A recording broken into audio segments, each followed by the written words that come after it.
എനിക്കൊരു 10-40 വയസ്സാകുമ്പം റിട്ടയർ ചെയ്യണം എന്നൊക്കെ ആഗ്രഹമാണ്. എനിക്കങ്ങനെ നമ്മൾ ഉള്ളിടത്തോളം കാലം അടിപൊളിയായിട്ട് ചെയ്യേണ്ട, നമ്മുടെ ബെസ്റ്റ് ചെയ്യുക, കുറച്ചിന് ചില്ല് ചെയ്യുക എന്നുള്ളൊരു കാര്യത്തിൽ വിശ്വസിക്കുന്ന ആളാണ്. അപ്പൊ ഞാൻ ഇപ്പം ഓടുന്ന അത്ര ഓട്ടം അപ്പൊ ഓടില്ല എന്ന് എനിക്കറിയാം.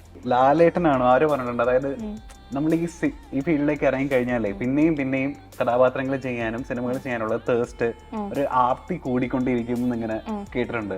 ആ സംഭവം അപ്പോ ഇവിടെ വർക്ക് ചെയ്യില്ല. ഇപ്പൊ ഒരു വളരെ ബ്യൂട്ടിഫുൾ സ്ഥലത്ത് നിൽക്കുകയാണ്. ഇപ്പൊ ഉള്ളതിൽ ഐ എം വെരി ഹാപ്പി. ഇപ്പോൾ ഞാൻ ചെയ്യുന്ന കാര്യം ബെറ്റർ ആക്കിക്കൊണ്ടിരിക്കുക. സമയമുണ്ട്, 10 വർഷം എന്നൊക്കെ പറഞ്ഞാൽ വലിയ സമയമാണ്. അപ്പോൾ വർക്കിൽ ഭയങ്കര കോൺസെൻട്രേറ്റ് ചെയ്ത് വർക്ക് എൻജോയ് ചെയ്ത് ചെയ്യാവുന്ന അത്രയും കാലം ഞാൻ ചെയ്യും. എന്ന് വെച്ച് 40 വയസ്സ് കഴിഞ്ഞ് എൻജോയ് ചെയ്യില്ല എന്നല്ല. പക്ഷേ കഴിഞ്ഞ കുറേ മാസങ്ങളായിട്ട് എനിക്ക് തോന്നുന്നു ഞാനത് കുറച്ച് കുറച്ചേ കൊണ്ടുവരുള്ളൂ. ഒരിക്കലും ഞാൻ ഇനിയും ബിസി ആവണം, ഇനിയും വെട്ടിപ്പിടിക്കണം, ആ ട്രിപ്പില്ല.